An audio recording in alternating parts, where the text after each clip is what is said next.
Muy bien, continuamos con las sesiones y ahora vamos a dar paso a esta mesa en la que en primer lugar participa doña Itziar López Gil de la Universitat Zurich con su ponencia titulada Autorreferencialidad implícita en el cancionero y romancero de ausencias. Cuando quiera puede comenzar. Muchas gracias. Buenos días. Quiero comenzar felicitando a todo el equipo que ha organizado este magnífico congreso homenaje y también quiero agradecerles de corazón poder estar aquí y conocer, por fin, personalmente, tanto a José Carlos como a Carmen Alemany, porque hace tres años tenían que venir ellos a un homenaje que organicé sobre Miguel Hernández. José Carlos no pudo por la pandemia y a Carmen, que sí vino, no la pude conocer porque ese mismo día di yo positiva al COVID y tuve que presidir el congreso desde casa, o sea que... Y bueno, también, como son 15 minutos, voy a ir no deprisa, pero sí voy a leer, si me vais a perdonar, voy a leer para poder tratar por lo menos de cumplir el tiempo. En la extensa lista de publicaciones hernandianas del profesor Rovira, ocupa un destacado lugar el cancionero y romancero de ausencias, cuyas sucesivas ediciones y estudios jalonan como hito su carrera.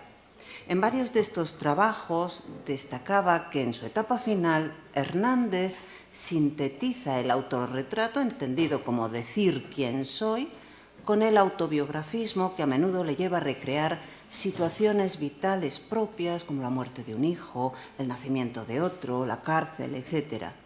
Y en un artículo reciente, nuestro homenajeado apuntaba que el poeta oriolano configura en su obra sucesivos autorretratos que podríamos unificar como el pastor, el enamorado, el soldado y el derrotado, pero además introduce la construcción autorreferencial con la que Hernández se sitúa en tercera persona verbal, distanciándose del yo. Es un procedimiento metaliterario que el poeta vive como reflexión no solo sobre su obra, sino sobre el poema y la historia. Así, en Sepultura de la imaginación, por ejemplo, la figura del albañil marca autorreferencial, es una marca autorreferencial como autorretrato ficticio que en tercera persona reconstruye como alegoría la historia del poeta. Así que, en definitiva, en este y otros poemas del último Hernández, el profesor Rovira aísla y define una estrategia autorreferencial de naturaleza autobiográfica a través de la cual, y de forma alegórica, se remite a la vida y obra del poeta. Al aludir a la propia identidad como autorreferencia, ésta se hace símbolo a través de la tercera persona verbal, los enamorados, él, ella, de la identidad social de los que estaban viviendo las mismas circunstancias, los derrotados. Pues bien, yo hoy vengo a hablarles de otro fenómeno que también causa un efecto autorreferencial, pero de carácter implícito y de naturaleza metaliteraria, la iconicidad, en la acepción que a este término otorgan Max Nenni y Olga Fischer. Una semejanza o analogía natural entre la forma de un signo, el significante, ya sea una letra, un sonido, una palabra, una estructura de palabras o incluso la ausencia de un signo, y el objeto o concepto, el significado al que se refiere en el mundo, o más bien en nuestra percepción del mundo. Las formas más sencillas de iconicidad nacen de paralelismos tácitos, a menudo espacio-temporales, entre una expresión incoativa y el inicio del enunciado, o una terminativa y el final del mismo. Se relacionan así el plano de la expresión con el del contenido, pero también el del enunciado con la enunciación. Este efecto de la iconicidad es lo que he denominado autorreferencialidad implícita simple y cumple primordialmente una función intensificadora del contenido, dado que la enunciación, como si fuera un eco, hace implícitamente cuanto se dice en el enunciado. Miguel Hernández la utilizará con frecuencia y maestría desde Perito en Lunas hasta El cancionero. Por ejemplo, en el último verso del poema 26, una ráfaga de mar tantas claras veces ida, vino y nos borró. Aquí se establece un paralelismo tácito entre el plano del contenido, esa acción del mar de borrar al nosotros, y el plano de la expresión, que lo figurativiza con la ausencia de palabras tras borró. Pero también se equipara lo que se dice en el enunciado, nos borró, con lo que hace la enunciación, que es desaparecer, cesar. Vamos a leer el poema 20. Tierra, la despedida siempre es una agonía. Ayer nos despedimos, ayer agonizamos. Tierra en medio, hoy morimos. Se realiza una aserción de tipo universal en la primera estrofa, A, que en las siguientes, B, se ilustra con la experiencia personal. Hay iconicidad temporal en B, dado que en la tercera estrofa se tematiza el hoy y en la inmediatamente anterior el ayer. También hay iconicidad espacial, la mención de la agonía o del agonizar coincide con el final de verso y la pausa interestrófica, mientras que la muerte o cese definitivo de la vida, en el plano del contenido, lo hace con la pausa final del poema en el plano de la expresión. Así, lo que dice el enunciado, hoy morimos, lo realiza la enunciación, cesando o muriendo en ese instante.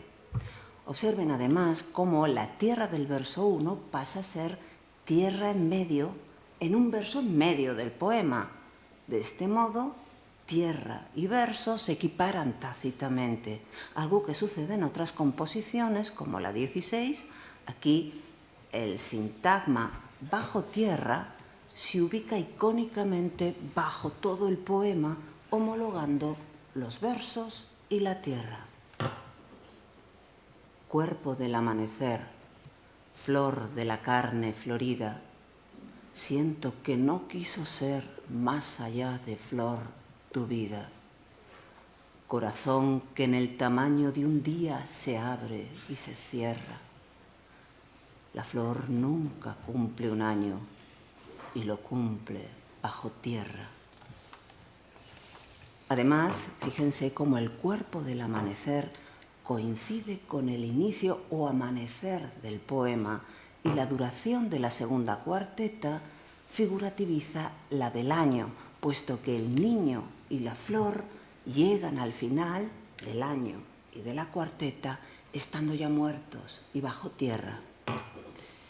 Hernández y Sige tenían, por decirlo con palabras de Rovira, y cito, como base su formación continuada en la tradición, en los grandes modelos de la misma, y de ellos aprenden la iconicidad espaciotemporal que Sige denomina tridimensionalidad y que circunscribe a formas métricas cerradas como el soneto. La conversión de la poesía en objeto consiste en encerrar en el sagrario del soneto o en otro tipo poético tridimensional. En el soneto hay una formación genética de cubo, el tiempo y el espacio. Y sigue. El alma ha creado al hijo, el objeto que puede llamarse soneto. La mano puede percibir la plenitud de objeto acabado y acariciar los lomos de sus ansias. 14 versos y una puerta. 14 puñaladas en la soberbia del poeta es el soneto. Se llega por las escalas del soneto, por los grados de la humildad a la belleza pura, o aún más, se desciende de la belleza pura que vive cristalinamente en el primer verso a la más pura humildad. Como pueden ver, Sige establece una equivalencia explícita, en primer lugar, entre la forma cúbica, por lo tanto tridimensional, del soneto y una casa, de modo que la puerta lo es del sentido figurado, del sentido oculto del soneto, que, como hemos visto, antes compara a un sagrario. En segundo lugar, homologa los versos y las puñaladas, donde la agudeza aquí, claro, se fundamenta en la forma longitudinal, sea del verso, sea de la herida abierta por el puñal. Y en tercer lugar, equipara la dirección descendente de los peldaños de una escalera y la que sigue verso a verso, la que se sigue verso a verso en la escritura-lectura. Bien, para cerrar mi comunicación quiero proponerles examinar la iconicidad en Llegó con 3 heridas, cuyo efecto autorreferencial implícito esta vez es de tipo complejo, a saber, varias referencias icónicas simples se utilizan para construir un segundo nivel de sentido, tácito y de naturaleza metaliteraria. Adviertan ustedes la continuidad en el uso icónico del pie quebrado entre la Baja Edad Media, el Siglo de Oro y la modernidad. Allí los ríos caudales, allí los otros medianos e más chicos. Allegados son iguales los que viven por sus manos en los ricos. En esta copla, Manrique emplea los versos de mayor extensión para designar los ríos caudales y medianos, reservando el más corto, el de pie quebrado, para representar los ríos chicos, el pueblo llano. El segundo pie quebrado ratifica métricamente el poder igualatorio de la muerte, pues al final de la estrofa, en su muerte, el octosílabo pasa a ser el espacio de los laboratores, mientras que el tetrasílabo corresponde ahora al de los ricos. Así que la equiparación entre el plano del contenido y el de la expresión es absoluta. 2 siglos más tarde, en varios villancicos al Santísimo Sacramento, Agustín de Moreto hacía algo parecido, según se puede apreciar en esta copla. Cojo anduve en este empleo todo un mes, mas ya tan quebrado veo este oficio que cojeo de 2 pies. Gracias a la dilogía de quebrado y de pie, Moreto interrelaciona implícitamente la doble cojera del yo con el doble pie quebrado de la estrofa. Pues bien, algo muy similar, aunque con un efecto dramático en vez de cómico, va a crear nuestro Miguel Hernández en esta estrofa del herido. El último alejandrino, el más largo, visualmente además, se emplea para representar el crecimiento de las extremidades gracias a la libertad, mientras que, como pueden ver, el pie quebrado está figurativizando aquí la carne amputada. Porque donde unas cuencas vacías amanezcan, ella, la libertad, pondrá 2 piedras de futura mirada y hará que nuevos brazos y nuevas piernas crezcan en la carne talada. En Llegó con 3 heridas, la forma métrica, con su distribución paralelística, sostiene la expresión de la supremacía del amor sobre la vida y muerte de forma visual. Los 3 pies quebrados iconifican las 3 heridas, mientras que el verso inicial representa, digamos, el único sano, el único completo. Llegó con 3 heridas, la del amor, la de la muerte, la de la vida. Con 3 heridas viene la de la vida, la del amor, la de la muerte. Con 3 heridas yo, la de la vida, la de la muerte, la del amor. En cada cuarteta, la última herida queda destacada sobre las demás mediante el artificio de la rima y ligada a un tiempo verbal diferente. En la primera es perfectivo y la palabra vida es la que subraya la rima. De este modo queda impregnada del carácter terminativo del verbo, y del sema daño de las 3 heridas. La llegada de un sujeto en tercera persona, autorreferencial, esta vez en la acepción de Rovira, se hace coincidir con el inicio del poema, estableciéndose así una equivalencia implícita entre el comienzo de la enunciación y el carácter incoativo del verbo llegar, que, como ustedes saben, es empezar a estar en cierto sitio al que se va desde otro. en una redacción anterior del poema figuraba nació, en vez de llegó, de manera que eran aún más explícitos tanto el paralelismo entre el enunciado y la enunciación como la equiparación entre sujeto y poema. La rima de la segunda cuarteta asocia el presente atemporal a la voz muerte.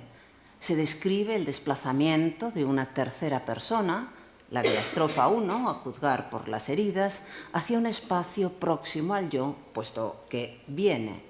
Aquí, vida ha retrocedido desde la palabra rima, en la estrofa 1, al inicio de la enumeración.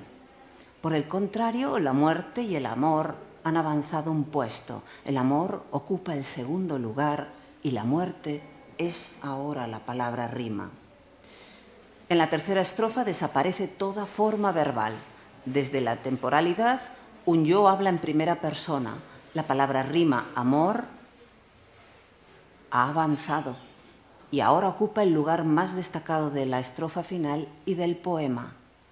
El texto, pues, la presenta visualmente como la única herida dinámica capaz de superar no solo a la vida, sino también a la propia muerte.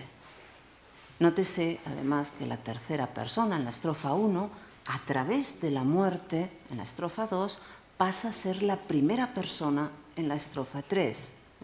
Como creo haber demostrado en otro trabajo, este poema está tematizando figuradamente lo que Sige y Hernández llamaban la transmutación del sujeto biográfico, en objeto poema.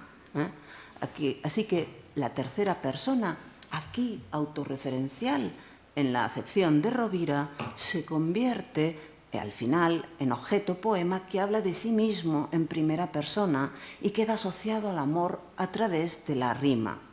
Y es que el yo poema y el amor, ajenos a la temporalidad efímera de la vida, acaban siendo equivalentes. Amor y poema, comunicación amorosa y comunicación poética. Una equivalencia que está presente en muchos textos hernandianos ya desde el Rayo y que en el Cancionero servirá para construir el sentido implícito y metaliterario de uno de sus temas literales más frecuentes. La afirmación del amor, son palabras de Rovira, como única posibilidad de salvación. Muchas gracias.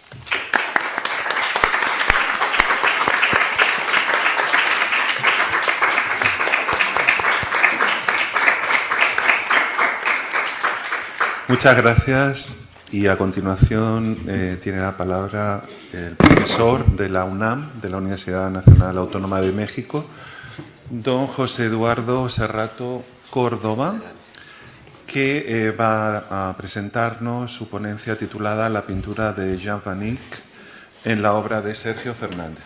Cuando quiera puede comenzar. Sí. Muchas gracias, buenas tardes. La crítica ha calificado con acierto la obra del novelista mexicano Sergio Fernández, nacido en 1926 y muerto en 2020, y cabe aclarar que nació en una generación equivocada porque lo opacó Carlos Fuentes, que abarcó muchas generaciones y opacó a muchos escritores. Y Sergio Fernández estuvo más bien en un ámbito universitario y se le ha clasificado con mucha razón como un neobarroco. Digo pues que Ana María Gómez ha calificado la obra de Sergio Fernández como subversiva, pues le interesa hablar sobre el lado oculto de las cosas. Uno de esos lados ocultos es la cultura homoerótica negada por la mirada vigilante de la cultura patriarcal mexicana, que por años ha perseguido cualquier manifestación de la otredad. La cultura homoerótica de nuestro novelista, a diferencia de los literatos militantes del movimiento por la defensa de los derechos de la comunidad LGTBQ, no está afincada en la teoría queer, ni mucho menos en las ideas de Judith Butler. Para Sergio Fernández, la homosexualidad, como lo fue para José Lezama Lima, es la manifestación remota de las dualidades primigenias. El novelista mexicano, influido por Carl Gustav Jung, piensa que hay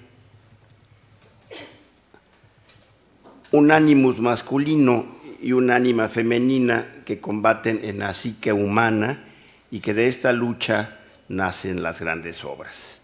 La novela Segundo Sueño fue publicada en 1976 y es la búsqueda ficticia de las huellas del pintor renacentista Lucius Alter, nacido en la ciudad de Colonia en plena crisis entre católicos y protestantes.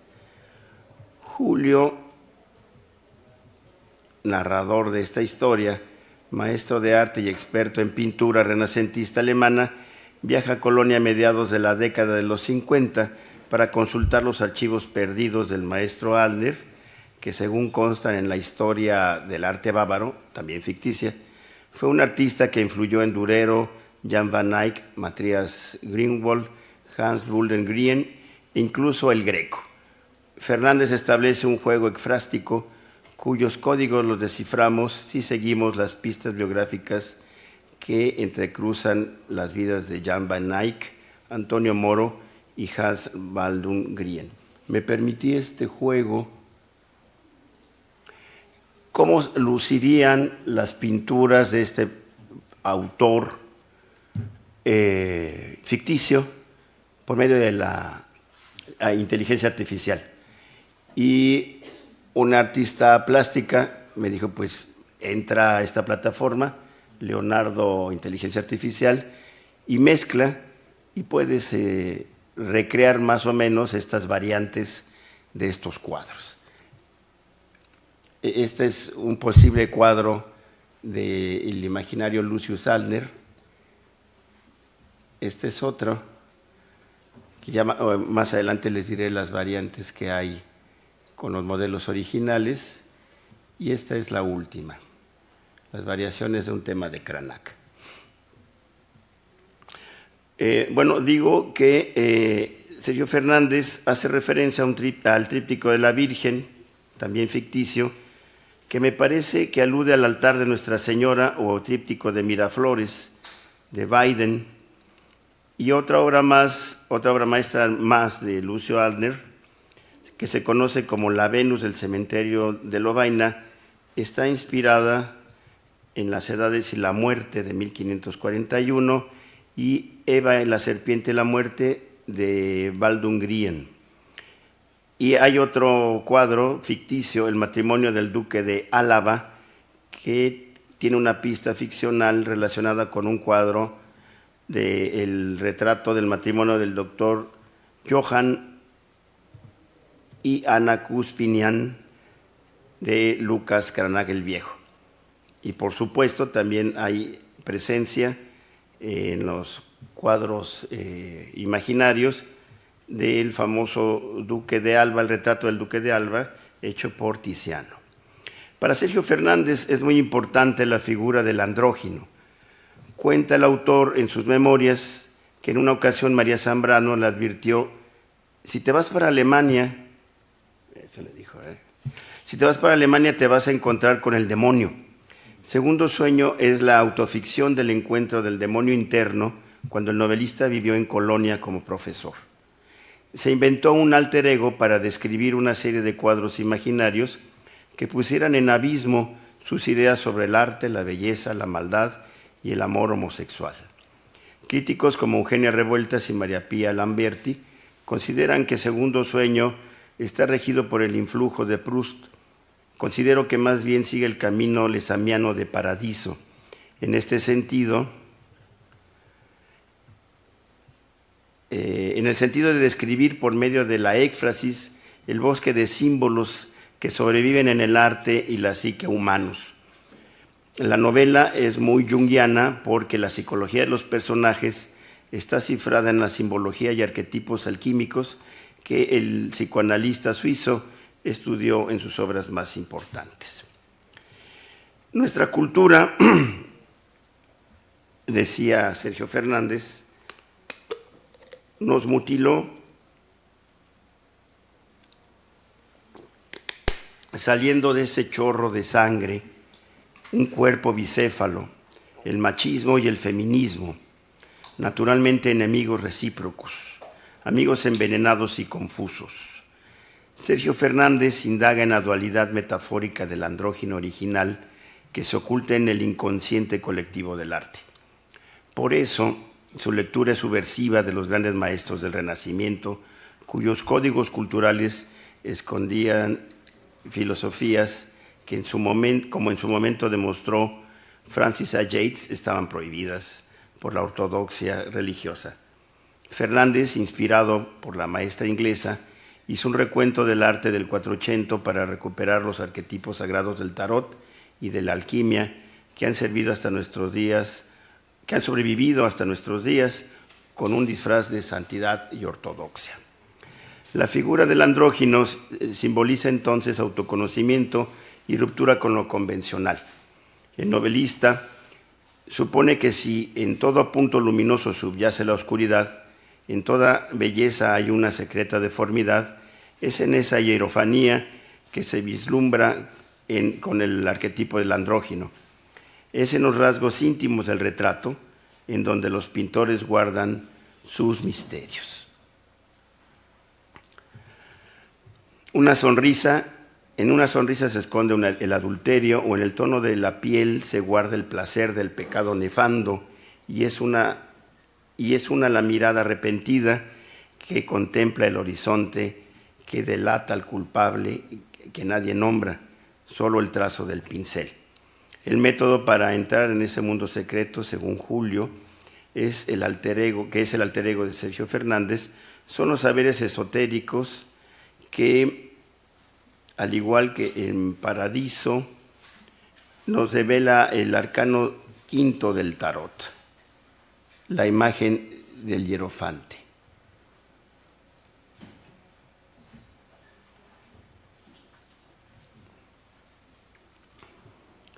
El sumo sacerdote, la imagen del hierofante, corresponde en la simbología alquímica al emblema de Rabis, el andrógino divino, en el que se resume la dualidad y la perfección.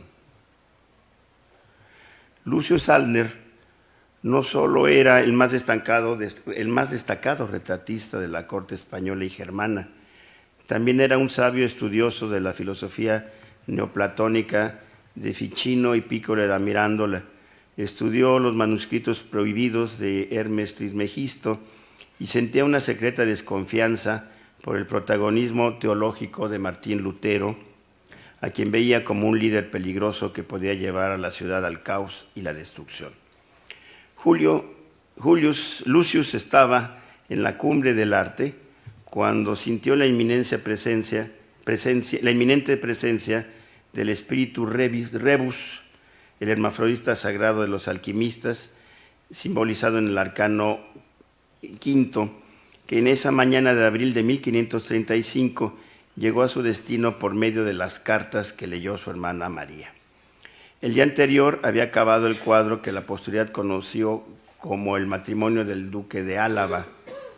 Estaba seguro que en la expresión del duque se encontraba su gemelo astral.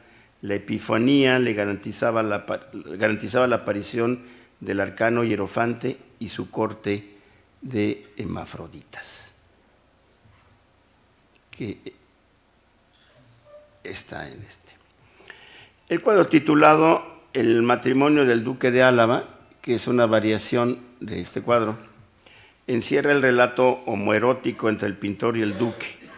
Me interesa subrayar que el óleo ficcional tiene como pintura base el retrato del doctor Johannes y su esposa Anna Cuspianian. El autor es Lucas Cranach. Fernández hace una lectura casi picaresca de la mirada culposa del marido, que ahí se ve picarón, y el ojo delator de la mujer, que se ve enojadilla. La expresión de los rostros parece delatar el amor que Lucius ha despertado en el doctor Johannes. El artista ha descubierto su lado femenino y lo representa dejando un aura de dudas en los retratos. El lado femenino lo representa el doctor Johannes y el animus Anna Cuspiana, cuya astucia le hace descubrir el triángulo amoroso entre ella, su esposo y el pintor. En un cuadro dedicado a representar a la Virgen María, Lucius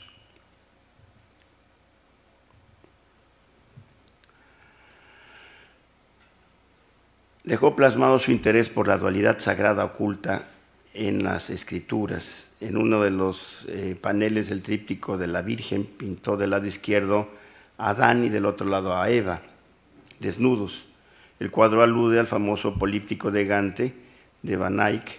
En esta versión ficticia, Lucius pintó no al Adán dogmático, sino al Adam Candom, que según la Cábala es Adán antes de que formara a Eva, es decir, cuando era un ser dual. Dejó conscientemente este símbolo para que en el futuro alguien pudiera descifrar la hierofanía que lo condujo a la búsqueda de la unidad perdida. El efecto de éfrasis es humanizar lo sagrado, hacer al santo capaz de experimentar el odio y el deseo y la culpa. Pero la interpretación de los cuadros de los neerlandeses del 480 no es solo un pretexto para satanizar el dogma religioso. Por el contrario, es un proceso de autoconocimiento en el que exorciza el complejo de culpa de la homosexualidad y, sin lugar a dudas, este es uno de los episodios autobiográficos más importantes de la novela. La mirada del espectador que contempla un cuadro se mira en él y se descubre en los trazos, en la tensión dramática que el pecado, es decir, la conciencia culposa, despierta en el que ve. Es como si el cuadro mismo fuera una ventana por medio de la cual el artista nos explora y se explora a sí mismo. Esta es la lección que Julio, el narrador, le da al espectador de esta pintura imaginaria. El narrador, al experimentar la misma epifanía de Lucius, nos explica qué hizo el cristianismo con el sexo, sino la dualidad trágica y sobornable, qué hizo prohibiendo su multiplicación, sino la de los peces. El arcano 5 es el más bello de todos los misterios del tarot. Explica lo contrario. Un ser humano para realmente cristalizar sobre la vida está obligado a tener experiencia que toda la carne le sea necesaria. Hermes, 3 veces sabio, expresa la ley universal, la religión, de toda forma de estar inspirado. El poder del cuerpo etéreo y el dominante de la voluntad en el plano físico dependen de la atmósfera que nos rodea. Estas corrientes circulan por toda forma de la especie que somos y la vigoriza, tal como la sangre regida por Júpiter lleva la nutrición del cuerpo físico, al cuerpo físico.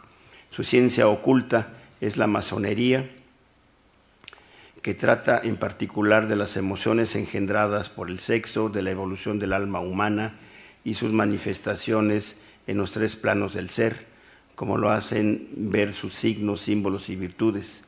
El hierofante es naturalmente hermafrodita. ¿Qué es entonces la feminidad, sino una energía que proviene del lado opuesto, lo viril, ya cercano, ya lejano, ya en pugna, ya en consolidación, o en máscara, o en florecimiento?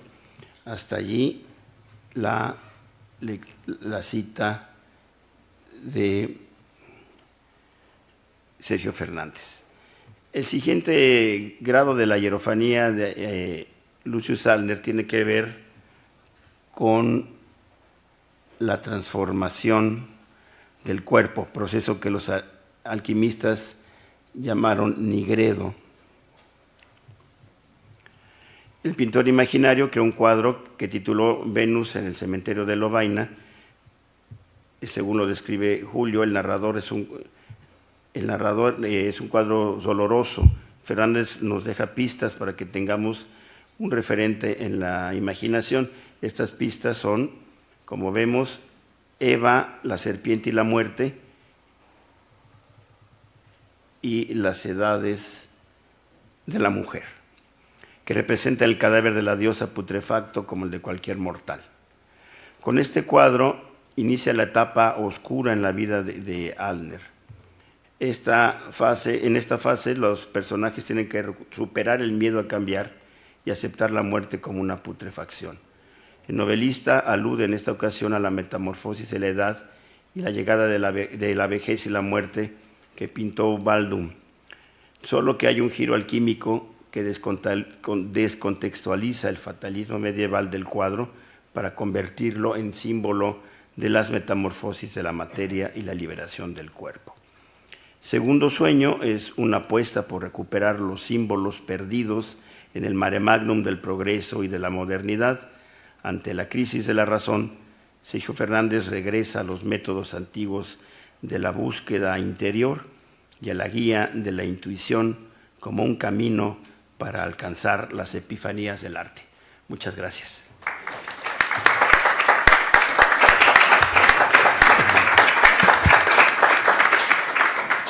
Muchísimas gracias, y la tercera y última presentación de la mañana corre a cargo de Esther Soro Cuesta, de la Universidad de Alicante, que nos va a hablar de las representaciones navideñas en la poesía de Martín Adán, entre la iconografía cristiana y la pintura renacentista.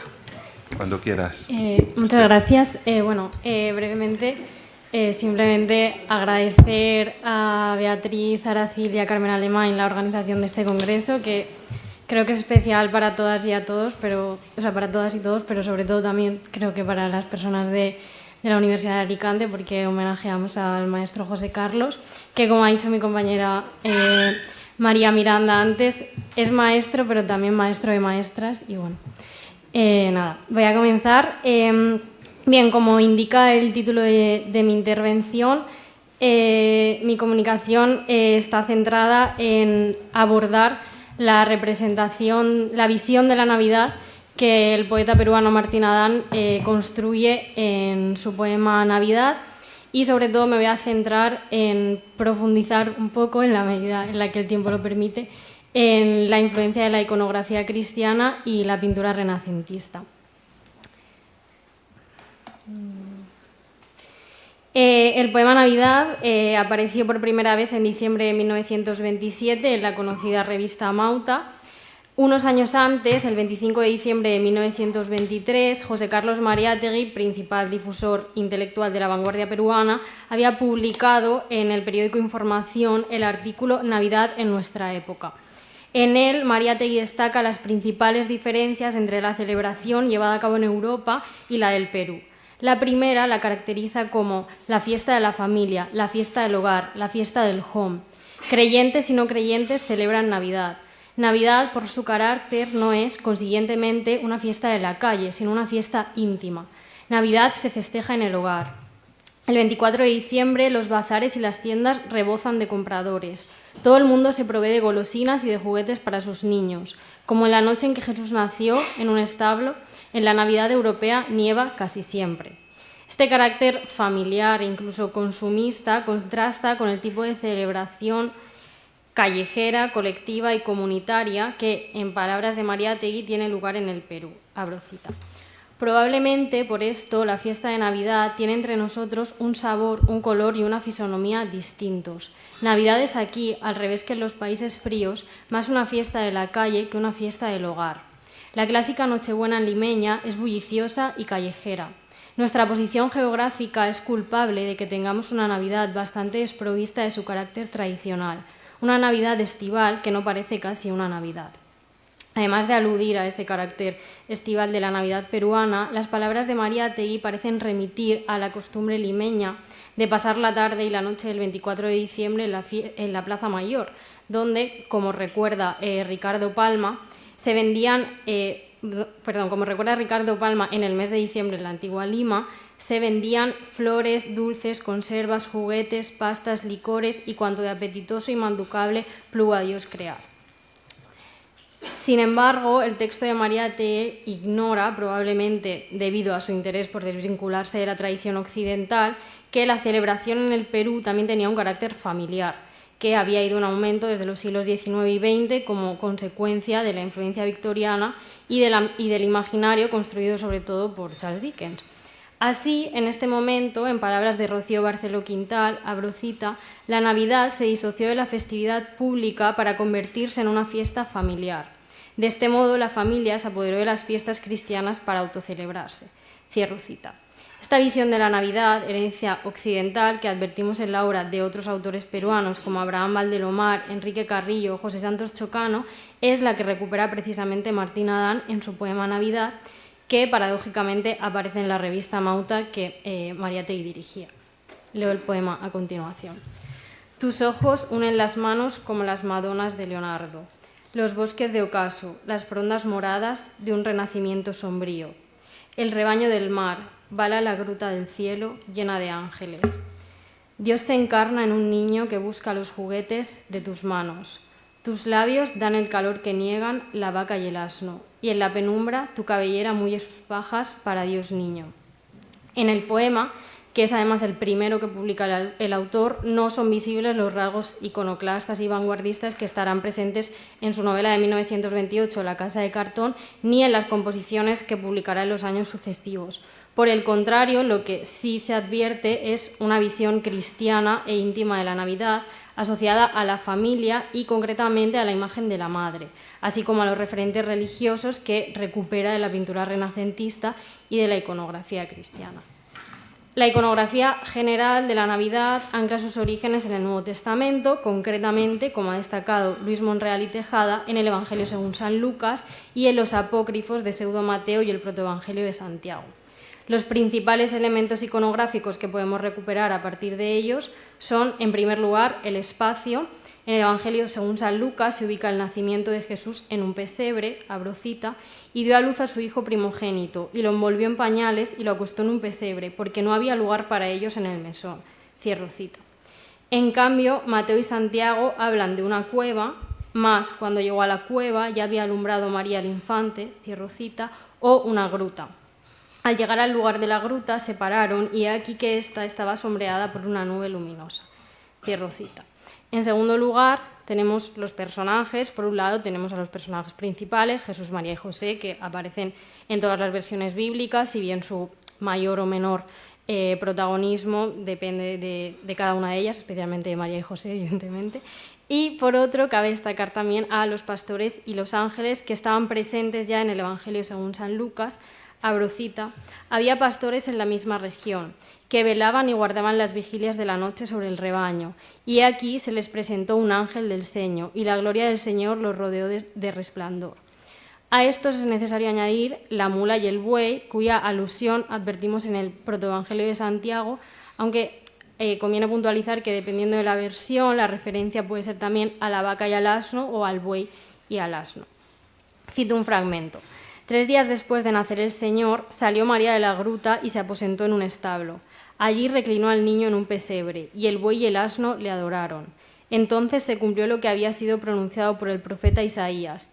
El buey conoció a su amo y el asno el pesebre de su Señor. Y hasta los mismos animales entre los que se encontraba le adoraban sin cesar. Cierro cita. Estos elementos, los protagonistas, el pesebre o gruta, los animales, los ángeles y los pastores, han estado presentes, ya sea en su totalidad, ya sea con la ausencia de algún elemento, en las representaciones pictóricas a lo largo de la historia. Ejemplo de ello son algunos de estos cuadros, como Natividad de Pietro Perugino, Navidad con anuncio a los pastores, atribuido a Bartolomé Esteban Murillo, el Nacimiento de Cristo de Frangélico o la Natividad del Greco. La gran mayoría de estos componentes, a excepción de José, está presente en el poema de Adán, en el que vemos la alusión a la gruta, los ángeles y el rebaño de los pastores, el rebaño del mar, bala la gruta del cielo llena de ángeles, así como la referencia al buey y al asno. Tus labios dan el calor que niegan la vaca y el asno.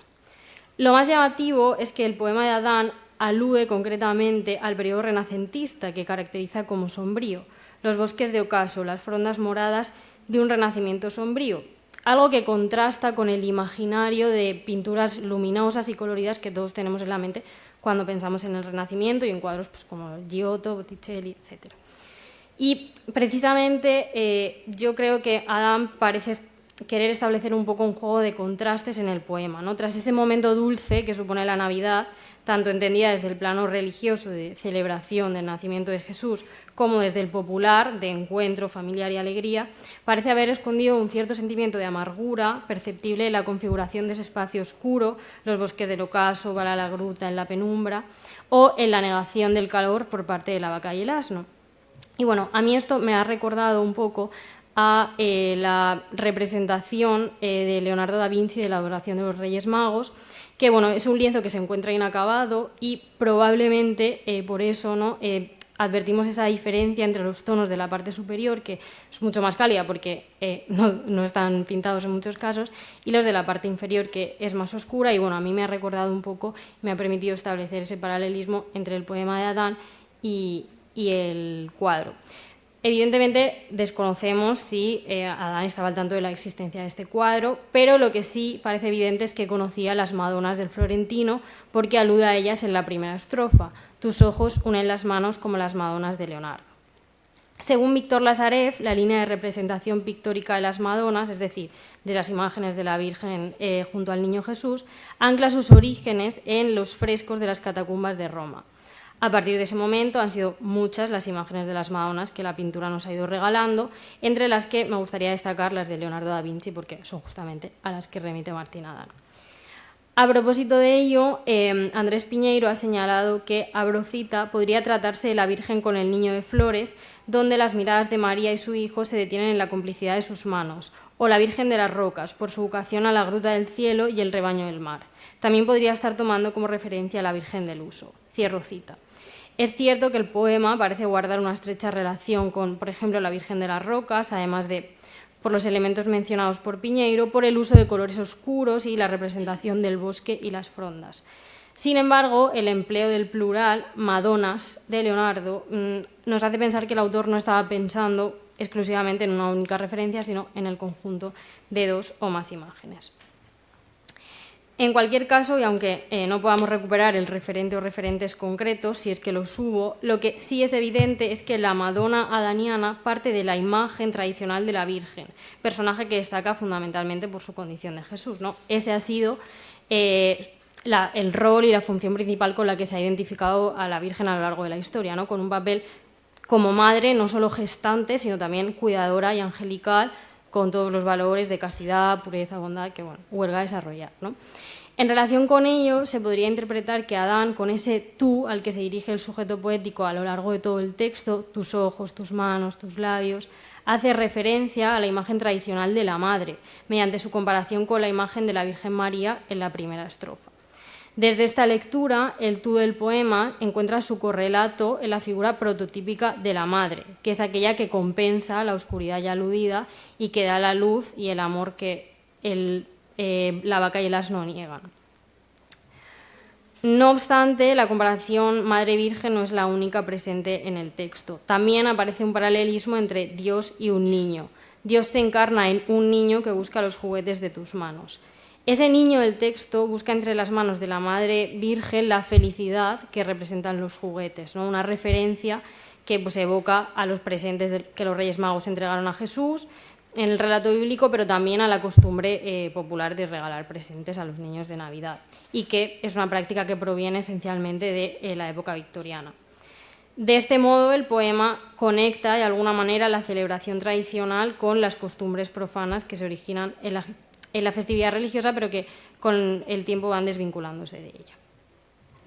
El poema, a pesar de combinar ambas tradiciones, se cierra con un canto religioso a partir de la alusión al Dios niño, ¿no? En el verso final, en el que pues, el uso de las mayúsculas no da lugar a equívocos y diferencia este segundo niño del primer niño.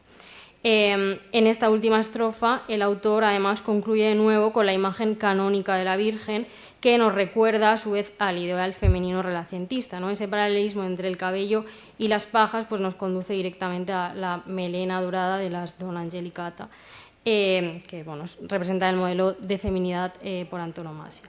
Y bueno, ya para concluir, simplemente pues, creo que el texto desarrolla una visión de la Madre Virgen y de la Navidad que se vincula con el cuidado, la intimidad y la familiaridad, y que evidentemente está profundamente influida por la iconografía y la pintura tradicional de Occidente, y por tanto no hay un interés por ofrecer ninguna visión diferenciadora, nacionalista ni propiamente peruana de la Navidad, que es lo que sí que veíamos en algunos de sus coetáneos como Mariátegui.